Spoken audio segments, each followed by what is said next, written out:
Good morning, students. Presently, we are dealing with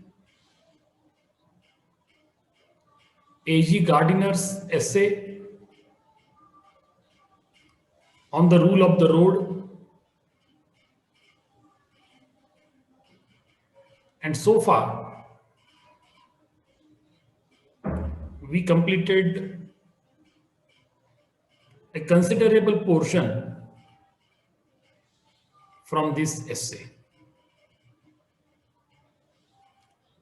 The last point that I discussed yesterday was about somebody's fancy to play a musical instrument like a trombone. Now you can see it in the background of your screen. And if at all you want to play it right in the midnight at your home, probably the members of your family will definitely object. If you do so the same in the middle of the street, that too in the midnight, the people in the society will definitely remind you that you may have the freedom of playing with the musical instrument in the middle of the night, but they have a natural right to sleep, keep and quiet. So if at all you want to play the musical instrument in the midnight, better you go to the hilltop, which is all isolated, and play over there for hours together. Nobody will ever object and disturb you. So in nutshell, A.G. Gardiner was trying to make a point that you have your own liberty. Similarly, the other people in the society also have their own liberties. But you need to remember that while living in a society, a civilized society, you should always be conscious of the common good of common all. In the next expression, A.G. Gardiner says, we are all liable to forget this. And unfortunately, we are much more conscious of the imperfections of others in this respect than of our own. I think this is a common tendency that we find among the people, right? The kind of behavior that you have from your end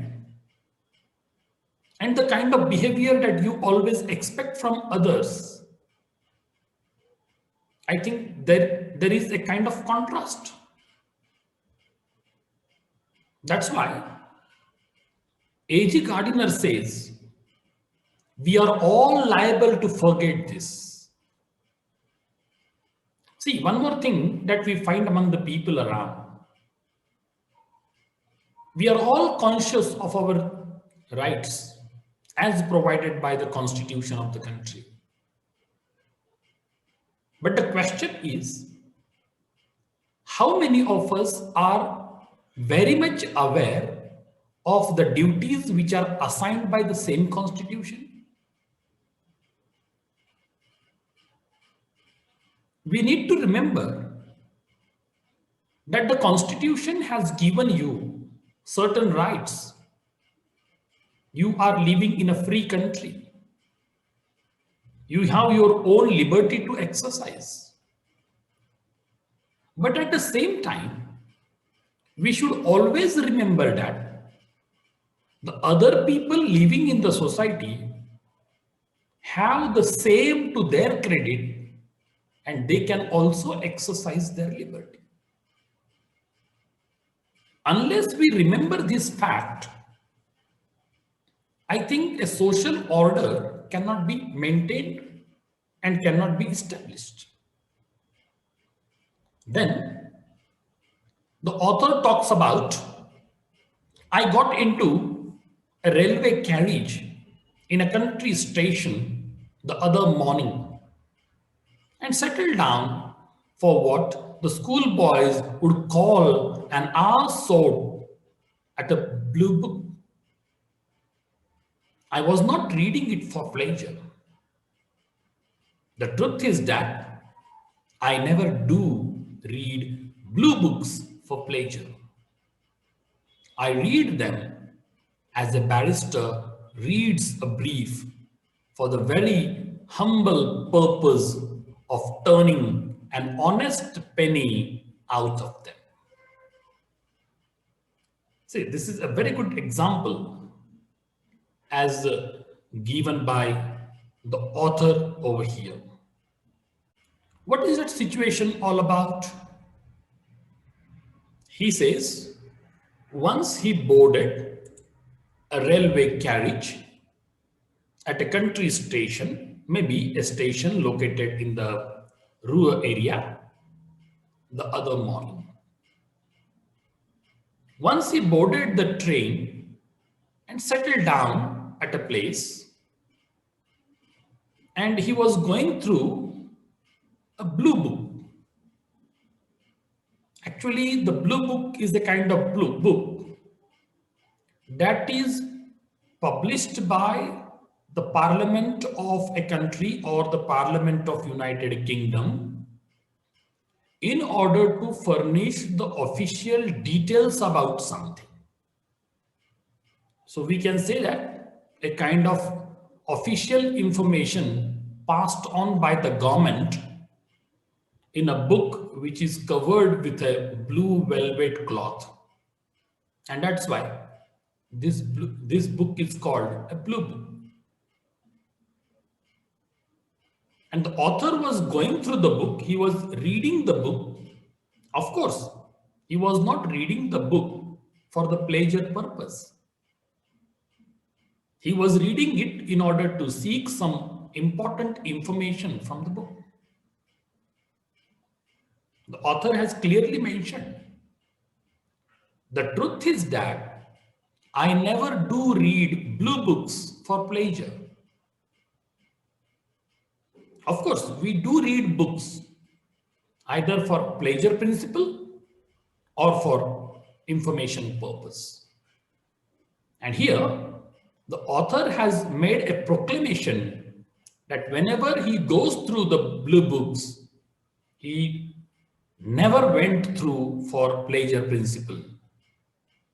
He always read the book only for the information purpose. And of course, he was, reading the book intensively. So the author says, I read them as a barrister reads a brief for the very humble purpose of turning an honest penny out of them. Now, if you are reading a book for pleasure, it doesn't matter what is going on around you. I think I could enjoy Tristram Shandy or Treasure Island in the midst of an earthquake. Now you see here, the author is talking about the kind of situation that he was into. What was that situation? He said that if at all I am reading any book for a pleasure principle, just for enjoyment, just for passing time, probably I may not bother what is going on around me, whether the people are making noise, nobody will bother.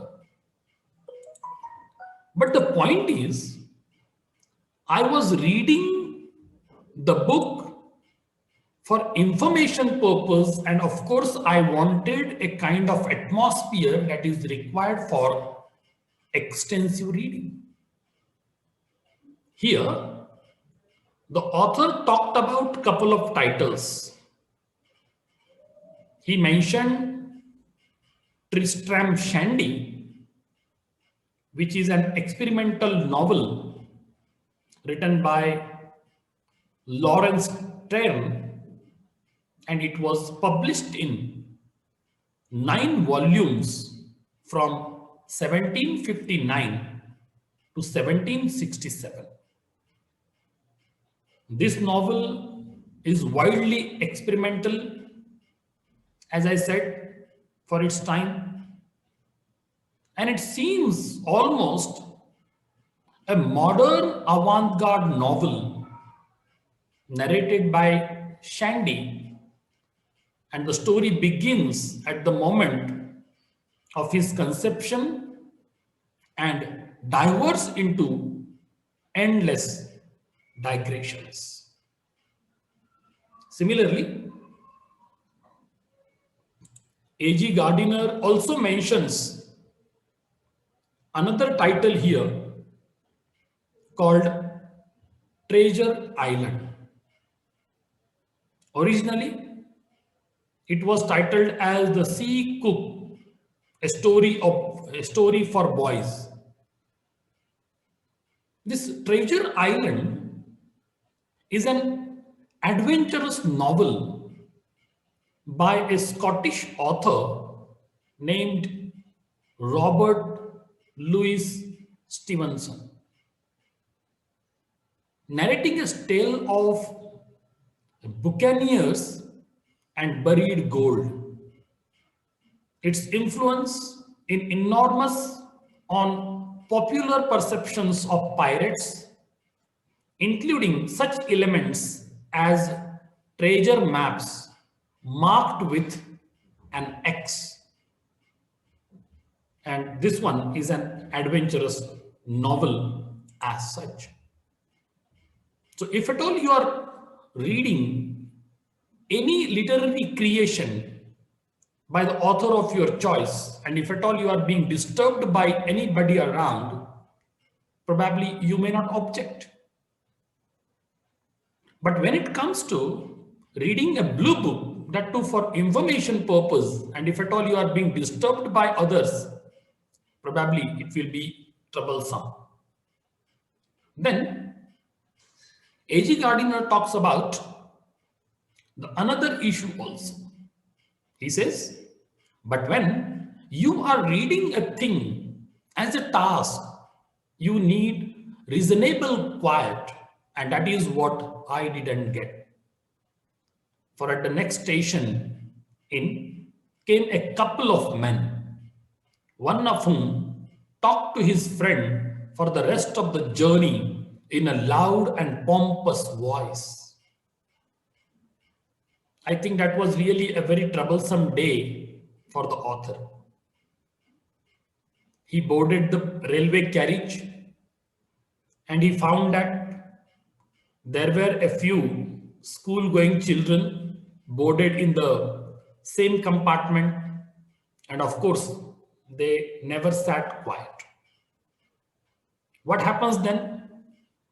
At the next railway station, a couple of men boarded the same compartment, and since they were the friends, they continued to talk till the end of the journey, that too in a loud and pompous voice.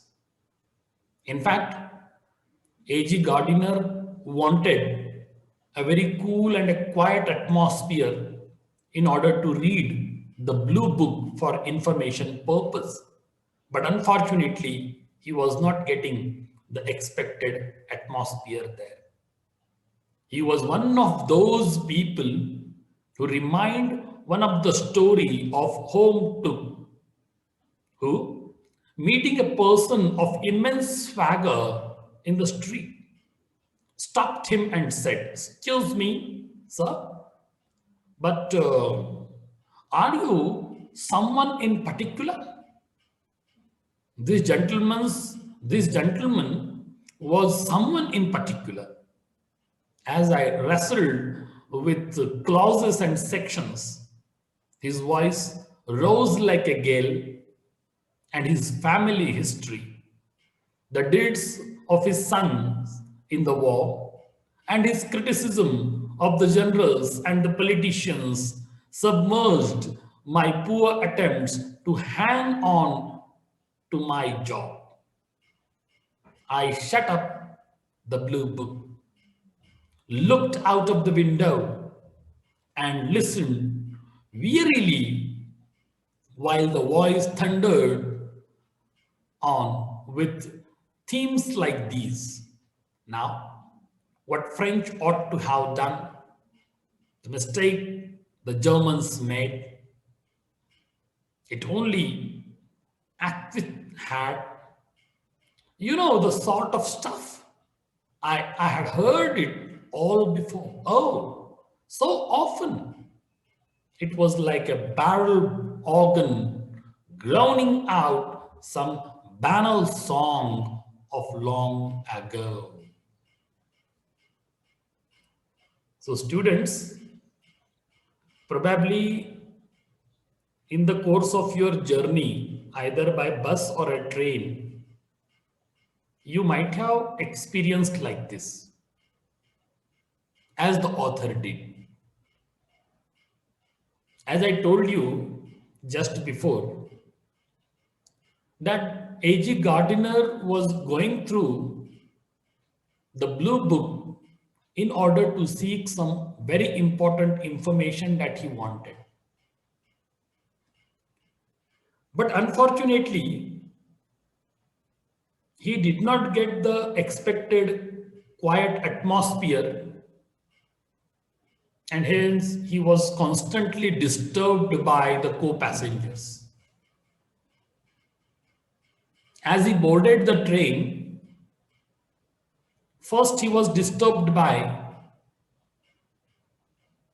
the school children, those who accompanied him in the same railway carriage. After a while, at the next railway station, a couple of men boarded the train, unfortunately the same compartment where the author was boarded. And since they were the friends, and they continued to talk during the rest of the journey in a very loud and pompous voice. In fact, it reminded the author about the story of Home Took. And you might have seen some kind of people coming to the category of bores, or you call them bores, and they simply disturb you like anything. Unnecessarily, they will get into the trifle issues. If at all somebody happens to meet you in the middle of the street and asks you, "Excuse me, sir, but are you someone in particular?" See, the question itself is very funny. If somebody is asking you like this, "Excuse me, sir, but are you someone in particular?" What do you mean by that? Similarly, when the journey was going on, the people who boarded the train disturbed the author like anything, and consequently, the author shut up his book, that is the blue book, and started peeping out of the window. And what kind of talks were going on around him? Some were dealing with the family issues, family history, family problems. Somebody was talking about the deeds of his sons during the warfare. Somebody was criticizing the journals and the politicians and making them responsible for some loss. So when the author was listening to all such kind of dialogue, he found it as if it was all nonsense going on around him. And he was really totally disturbed. And finally, he kept the blue book aside and started peeping out of the window. Still, he could see, he could realize that some of them were talking about the mistakes done by the Germans during the war. Somebody was talking about the French ought to have done this or ought to have done that. And they were expressing their opinions about several things in the world, as if they are the experts in the respective areas. When we travel by train or even by any other means of transportation, we do come across different types of co-passengers. And here the author has given an interesting example in this context. If I had asked him to be good enough to talk in a lower tone, I dare say he would have thought I was a very rude fellow. See, once there was an idea in the mind of the author that he should really talk to the people and ask them to speak in a low voice. But if at all the author would have said so, the author thought that probably the people might have thought that the author was a very rude fellow. In fact, author did not disturb anybody over there. On the contrary, the school-going children and the couple of people, those who boarded at the next station, they started talking in such a way that there was a total disturbance in the compartment. It did not occur to him that anybody could have anything better to do than to listen to him. And I have no doubt he left the carriage convinced that everybody in it had, thanks to him, had a very illuminating journey and would carry away a pleasing impression of his encyclopedic range. My goodness. See the fun here. Probably you might have seen such kind of people while traveling. The person who keeps on talking, constantly talking throughout the journey does not allow anybody to speak, and he keeps on telling some or the other issues, expressing his opinion, expressing his knowledge, so on and so on, with an impression that he had really made this experience of journey as an illuminating one. He continues to go away with a pleasing impression that the co-passengers in the train are highly impressed by his encyclopedic range. Whatever knowledge that he has, and he has been sharing with the co-passengers over there, he could really impress them. But the point is it really applicable to every passenger boarded the train? You have a very knowledgeable and learned man like A.G. Gardiner, who occupied his place and kept quiet and wanted to go through the blue book.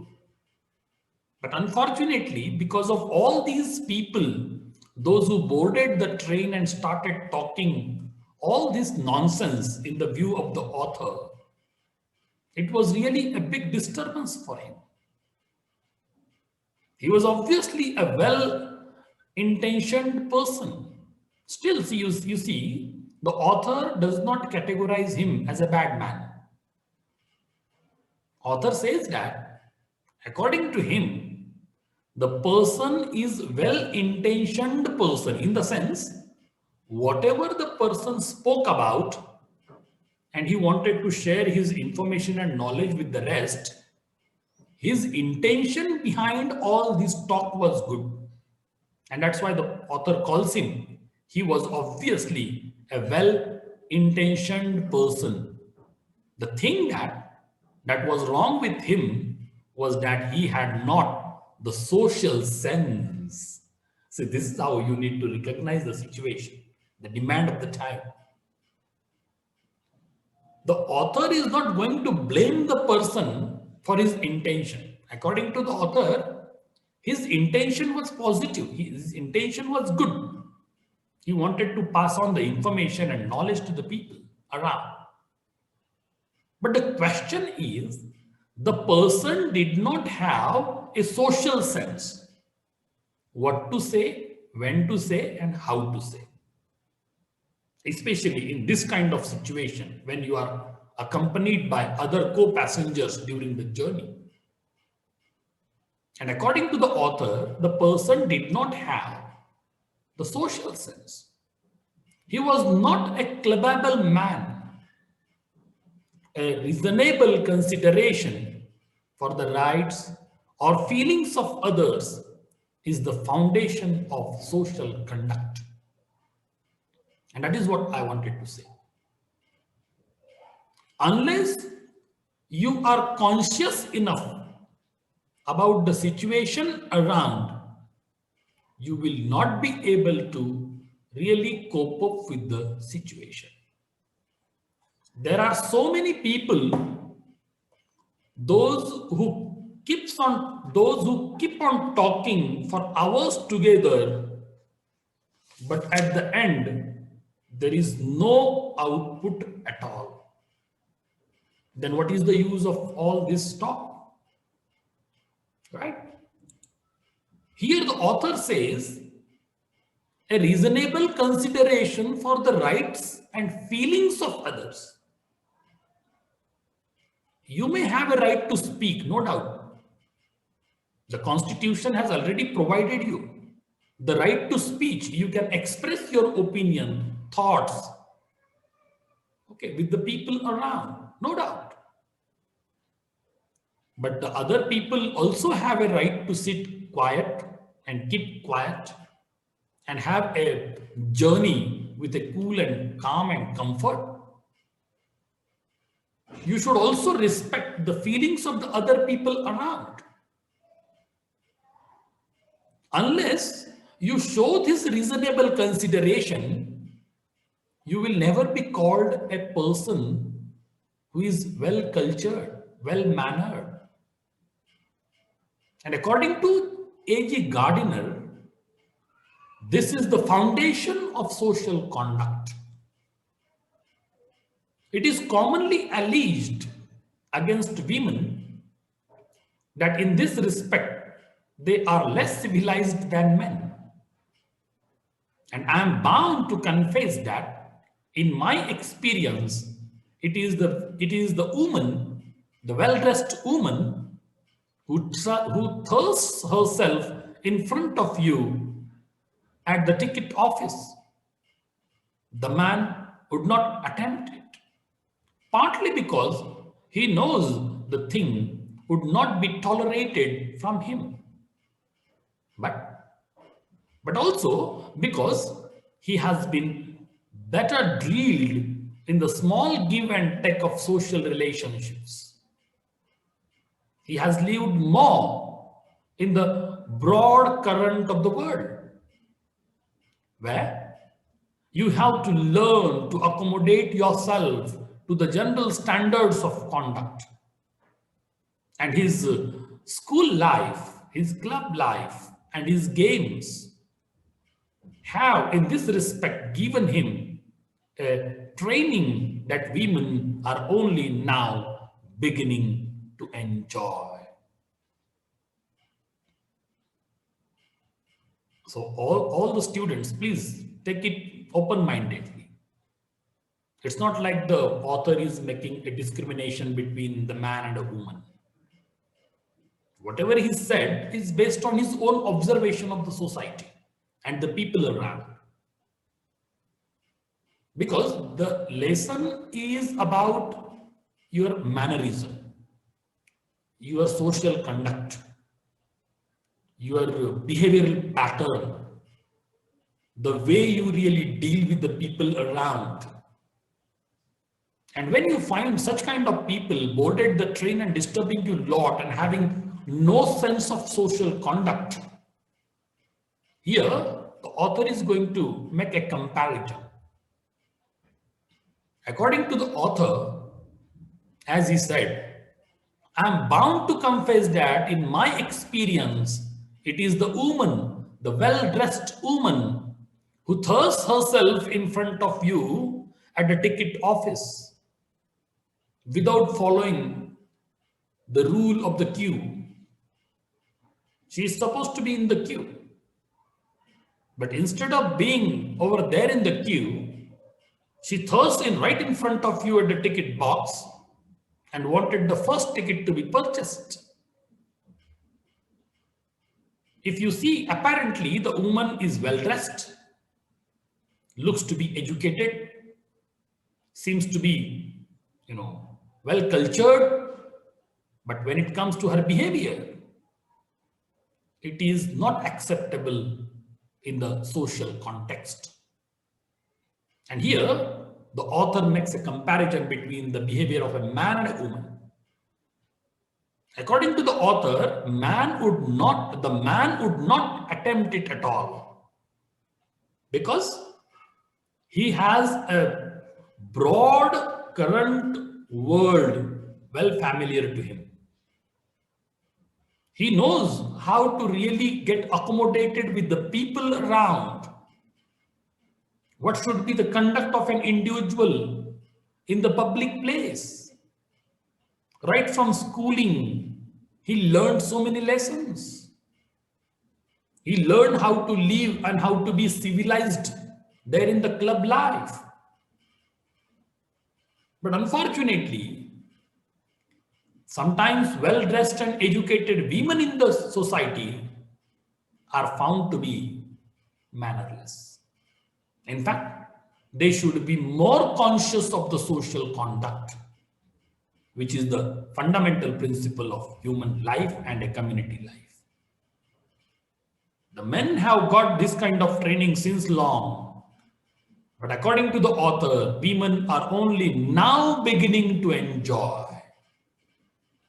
And this is how A.G. Gardiner talked about different issues related to the survival of the human being there in the society. So I would like to just give a pause over here. And of course, in the next class, I will try to conclude this lesson titled as On the Rule of the Road. So thank you very much for patient listening. See you tomorrow.